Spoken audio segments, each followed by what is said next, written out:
Yo les potes, j'espère que vous allez bien. Petite review weekly sur Euro BTC et update sur le Gold rapidement. Du coup, la semaine dernière, on était ici, en bas de la clôture, à 1,14,1. On va regarder les niveaux, je les ai mis à jour juste avant de lancer pour voir la réaction et ce qui s'est passé et ce qu'on peut attendre la semaine prochaine. Donc on était bien sur le niveau weekly, monthly, pardon, en violet, qui a permis de faire un rebond. Le niveau monthly qui avait été identifié, que je disais bah c'est une zone propice quand même pour faire un rebond, au moins en interne, avant potentiellement d'aller plus bas. Sur la zone en dessous, moi c'est la zone idéalement que j'attends vers un 13,5 avant de jouer un vrai retournement. Donc on a eu la clôture avec la prise de liquidité ou un peu le fail auction sur le niveau clé daily weekly. Et donc à ce niveau-là, quand on zoome un petit peu, qu'est-ce qui s'est passé? On a eu le retournement avec un premier move, le pullback, et derrière, petite conso interne qui a permis de jouer la structure et de finir le mouvement de la dernière leg qui descend ici. Alors, il y a deux possibilités sur ce mouvement, enfin deux ou trois. Le premier, dans les scénarios bearish, ça serait que en fait le move qu'on a fait là est juste un move de retracement interne et qu'il soit fini. Donc si je regarde toutes mes targets de retracement théorique, on a hit les 100%, sur DXY je crois même qu'on a hit les 123, donc on est dans le retracement minimal valable, et si je prends ma Fibo de retracement classique, on est sur la zone des 78,6, donc on a méché typiquement dans une bonne zone, et pour ceux qui font un peu plus de SMC ou ce genre de truc, on est dans notre order flow H4 bearish qui a été tapé. Donc soit on est dans le scénario où bah, cette zone est fill et on peut repartir à la baisse et théoriquement revenir chercher notre lot, soit on peut venir chercher cette liquidité aussi, un peu comme on avait fait juste avant, les 2 semaines d'avant, ouais, ou la semaine d'avant en fait, enfin il y a 2 semaines quoi, où on était venu prendre le IH4 en SFP, bah là on pourrait refaire la même chose. On pourrait refaire la même chose et voir la réaction. Donc il y a des chances qu'en interne on reprenne ce high avant aussi. Donc en gros ce que j'attendrai c'est soit une prise de liquidité de ce high avant potentiellement de chercher un short, ou une prise de liquidité un peu plus haut, parce que la zone actuelle me convient, la prise de liquidité au-dessus me conviendrait. Et théoriquement, bah, ça serait pour aller chercher le lot, et voire même un peu plus bas du coup pour terminer le move que j'attends. Donc ça c'est le premier cas. Le premier cas, enfin le cas bearish, mais il y a aussi la possibilité où avec tout ce qui s'est passé ce week-end d'un point de vue géopolitique, bah, on ravale directement à la baisse et que on reparte. Ça c'est ce que j'attendrai. L'autre cas, le cas bullish, ça serait bah, on a un break franc de ce niveau H4 et là, on serait plus propice soit à aller directement chercher des liquidités qu'on a laissées sur tout le move qui descend, soit faire un pullback un peu plus profond, idéalement revenir ici, et après repartir. Ça serait le cas bullish en gros. Donc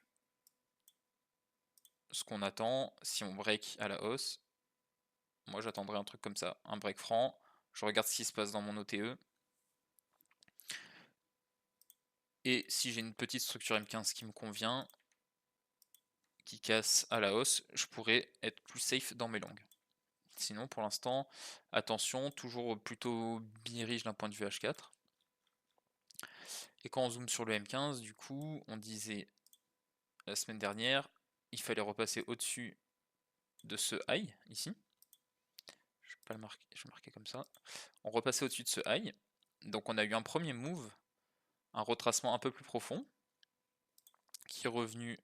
Alors le premier move s'est arrêté au 0,5 et on a retest justement pixel le niveau clé daily, weekly qui permet de confirmer le break, enfin qui permettrait de confirmer le break, qui pour l'instant est juste le fail auction, un fail auction on rappelle. Donc on a eu un premier move, et si derrière on reprend la fibo plus globale, on est venu dans le bas de l'OTE, et derrière on a fait un autre move. Un autre move qui est plus impulsif, ce qui me fait dire que potentiellement on pourrait revenir chercher ce high une dernière fois avant potentiellement de dump. Ouais, et du coup, oui, ça a été fait, c'est allé faire d'un point de vue extension, un target des 100%, qui d'ailleurs est là où on a eu la close.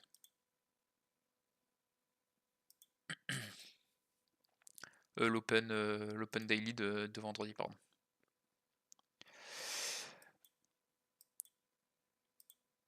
Voilà, tout simplement, j'attendrai scénario bearish ou bullish un peu plus haut. Quand ça break, on pourra jouer le short et de rejouer le long derrière. Ça, c'est ce que je vois sur Euro. Je pense toujours qu'on peut aller là tant qu'on passe pas au-dessus du IH4. Enfin, qu'on peut aller à 1.13.5 tant qu'on passe pas au-dessus du IH4. Mais si on repasse un peu plus durablement au-dessus du IH4, je ferai un peu attention. Bah, je ferai attention parce que idéalement, j'aimerais bien chercher un long dans la zone de retracement. C'est pour ça. C'est pour ça, c'est pour ça. Et au niveau des niveaux, tac, tac, tac. Qu'est-ce qu'on a de beau?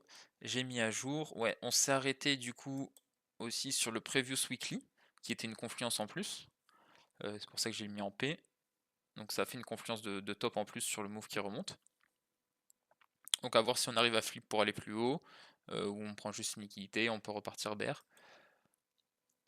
Typiquement, il y a un weekly qui s'est créé là où on a open. Et en vrai,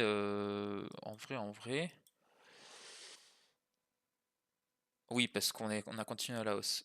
Donc là, faudra voir si on en a un nouveau qui se crée la semaine prochaine.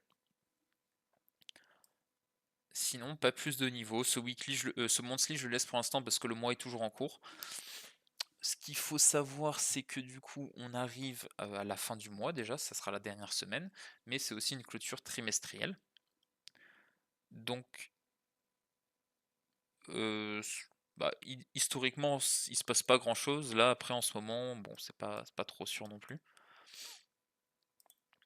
Il n'y a pas de news d'un point de vue fonda très importante sur l'USD ou quoi. Il y a vite fait des trucs, mais on s'en fout un peu. C'est pas ça qui va faire bouger, je pense. Il y a du PMI, mais bon, c'est pas très important sur USD euro.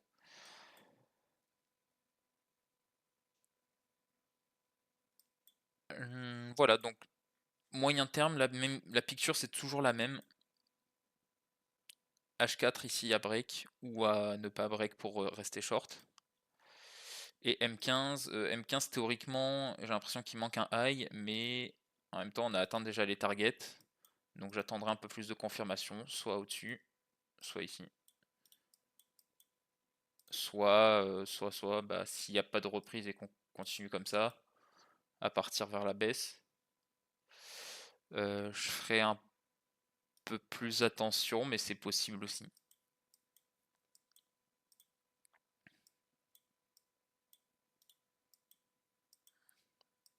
Sur la grosse picture, même plutôt ça en vrai. Bon, c'est possible qu'on fasse ça, mais plutôt un des deux là. Sur la grosse picture. Un 13,5 ou un 25, toujours pareil. Un 12,25. Un 12,5, pardon.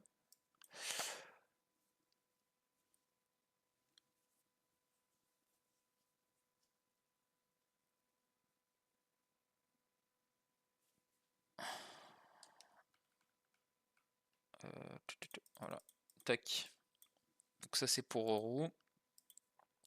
Sur BTC, alors sur BTC c'est intéressant. Il y a pas mal de choses aussi. Donc on est venu dans la zone qu'on a identifiée la semaine dernière, où je vous disais que je pense qu'il manquait un top et que justement bah, il y avait les 100-123 de mon extension ici qui permettaient de finir le move de retracement. Alors, soit on a top, c'est un peu comme euro en fait, soit on a top et bah, on peut repartir à la baisse, soit il manque aussi un high, parce que sur BTC on est dans une structure de... Je l'ai même mal mis. Non, c'est bon, il est bien mis. Donc voilà, on est dans la zone, on a tapé, et on est aussi dans une structure de consolidation sur BTC. Donc en gros, là la question moi que je me pose, c'est bah, est-ce que ça a top aussi? Parce que pour l'instant on a break juste de l'interne, ou du moins on a venu prendre toutes les liquidités, donc là il n'y a plus rien à prendre dans ce dernier move qui monte, et que typiquement on est dans la zone d'OTE, justement on réagit bien sur les niveaux là. Donc ce que je m'attends, c'est soit on a une réaction ici, justement typiquement maintenant tout de suite avec, avec un move qui pourrait nous amener à revisiter la zone que j'ai marquée en violette comme ça, qui serait potentiellement soit un retest bearish, enfin qui serait potentiellement un retest bearish tout simplement. Je m'attends à ça, ou à ce qu'on vienne retaper le high une dernière fois, et pareil trouver une cassure bearish qui me permettrait de short, et là justement d'aller tout en bas. Donc d'un point de vue structure on est plutôt dans ça. C'est vrai qu'on peut voir aussi la trendline, le wedge qui se dessine. Donc il y a aussi une structure de consolidation, un bear flag, tout ce que vous voulez.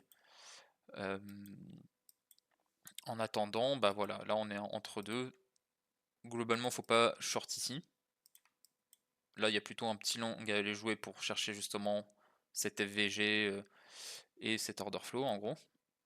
Bah, c'est la zone violette. Et regardez ce qui se passe dedans. Un short ici ou sur le high, parce que même sur le high, je regarde juste.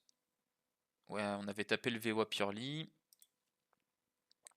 mais c'est pas impossible qu'on vienne taper les 123 aussi qui sont juste au-dessus, voire même grab la liquidité de ça et taper du coup la zone un peu au-dessus.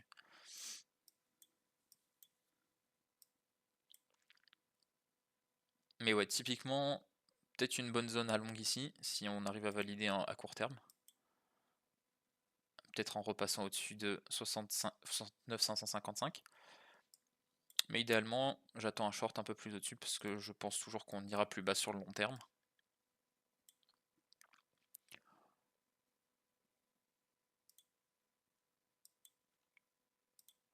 Et que dans tous les cas, je vois mal bottom sur ça. Et même d'un point de vue timing, comme je disais, j'aimais pas trop. J'aimais pas trop. Après, c'est ce qu'on a un peu fait ici, non? Parce que là, on avait pris la liquidité. Là, on avait laissé. Je regarde juste un truc. Ouais. Divergence. Moi, j'aimerais bien, en fait, pour bottom, une divergence plutôt weekly. Donc, ça me laisse entendre que bah, là, on vient de faire un excès, on ira plus bas, quoi. Mais on peut aller plus bas pendant longtemps. Parce qu'à juin. Ouais, juin, octobre, novembre. Là, on est encore en février. Ah, en vrai, on peut pas être si loin. Mais, pour autant.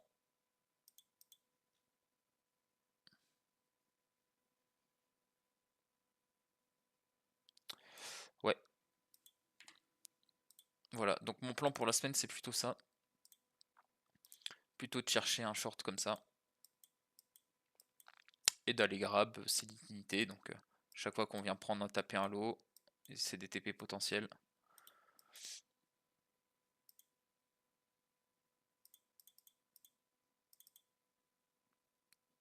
Et du coup, au niveau des niveaux et du mapping, on a un nouveau weekly qui s'est créé là, à 72 700, donc ça fait un peu une zone de confluence. Peut-être qu'on peut la flip, repasser au-dessus un peu, taper, et on repasse en dessous, on casse, et on peut repartir, justement. On a le previous Winley NPOG, donc le NPOG de la semaine dernière, que j'ai mis en preview, ce qui a justement fait office de résistance pour cette conso et ce move. Et que typiquement là on est en train de rebondir sur les VWAP qu'on avait laissé naked, monthly VWAP ici. Ici on avait des VWAP aussi, je les avais pas marqués, et là on avait un weekly.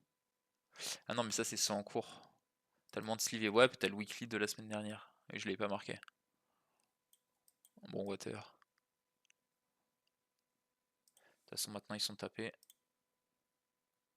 Et le monthly je le laisse parce qu'on est toujours dans le mois en cours. Voilà.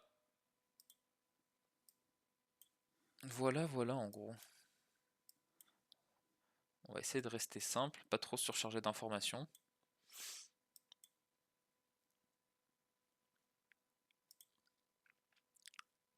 Et du coup, sur le gold, toujours pareil.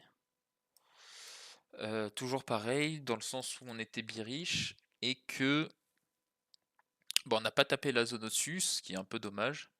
Mais bon, en cours de route, on pouvait le reprendre facilement. Et bah, théoriquement, on devrait prendre ce lot, donc à 4400 et 4223 aussi, qui serait la target enfin la target d'extension du move minimal. Moi, ce que j'aimerais bien sur du long terme, c'est c'est en dessous de 4000 en fait, c'est cette zone, toute cette zone là. Toute cette zone, elle m'intéresse bien pour accumuler sur du long terme, voire même en dessous. Mais ouais, en vrai, c'est deux zones. Mais la première zone, enfin, commence à bien m'intéresser quoi. Et en équivalent, je peux vous donner la zone équivalente sur le silver. Faut juste que je le trouve. Je vous la donnerai après. Hop. Donc en fait, là, ce que j'attends, c'est qu'on prenne ce lot, voir s'il y a une réaction ou qu'on vienne dans la zone un peu en dessous, pour jouer un retournement de longue et venir retracer toute cette ligne qui est descendue et donc jouer des targets Fibo de retracement en sens inverse qui seraient les 0,5, les 61,8 et 78,6 en gros. Avec potentiellement aussi les liquidités associées, parce que là on a des liquidités, on a des liquidités. Si je me mets en daily, je regarde juste. On n'a pas laissé grand chose, hein, à part celle-là, qui est au 78,6. Donc c'est quelque chose qu'on pourrait faire, c'est dès qu'on commence à rebondir sur le gold, on revient ici dans la zone, prendre les liquidités, voire un peu au-dessus. Et ça serait la grosse picture à attendre parce que là, bon, le move est quasiment fini. Même si... Ouais, même si...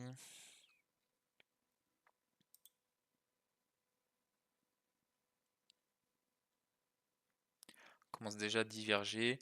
En vrai, on pourrait dire que... Parce qu'on a bien tapé dans la mèche, on la prend pas tout de suite la mèche. Et même si on repasse au-dessus de ce niveau, là, 4735, on pourrait aller chercher un long un peu plus durable. On pourrait aller chercher un long un peu plus durable. Et en interne, en vrai, si on passe au-dessus de ça, 4613,6 là, on pourrait jouer juste un move de retracement et voir si ça tape au-dessus ou pas. Un peu comme sur Euro en fait. Comme ce qu'on a fait cette semaine sur Euro. Donc on passe au-dessus, et dès que le move il fait un truc comme ça, il retrace. On chope le retracement dans notre zone d'OTE. Et après on peut jouer le move en interne pour aller choper cette liquidité en gros. Ça serait ça l'équivalent? J'ai pas fait gaffe. Ouais, ça serait ça en gros.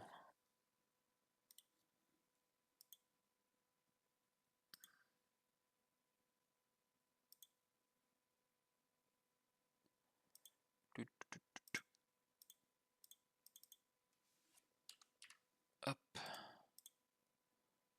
Du coup je vais mettre une petite alerte. Quand même. Fais pas des analyses pour rien. Tac. Tac. Alerte en haut, en bas. Et on voit ce qui se passe.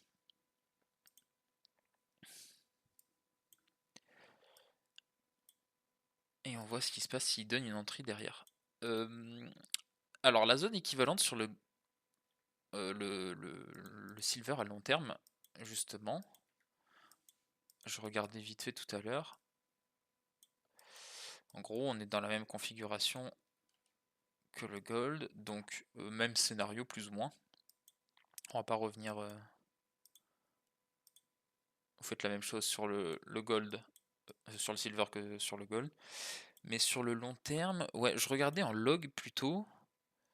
Ah, c'est vrai, attends, j'ai pas regardé en. Est-ce que ça change beaucoup les zones ou pas? Ouais, elle change pas trop. Alors que sur le silver, elle change pas mal quand même. Mais en fait, moi j'avais une zone qui m'intéressait. C'était bah, à partir des 50 $, mais parce que j'ai pris en log et que même d'un point de vue psycho, bah voilà, c'est l'ancien high. C'est l'ancien high, donc si je marque une zone un peu à pas trop perdre, en mode support résistance.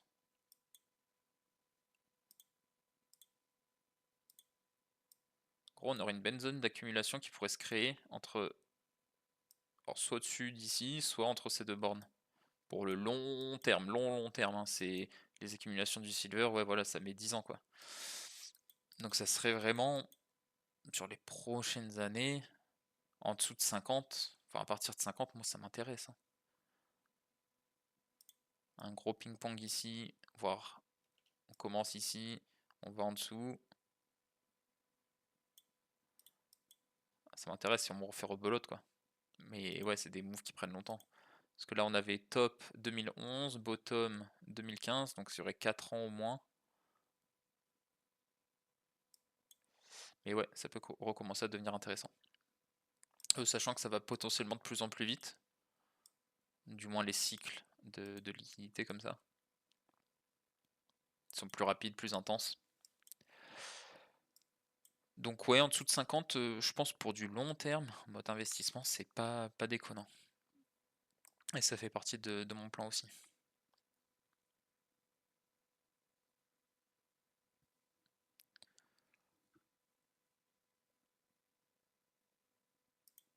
Ouais, voilà.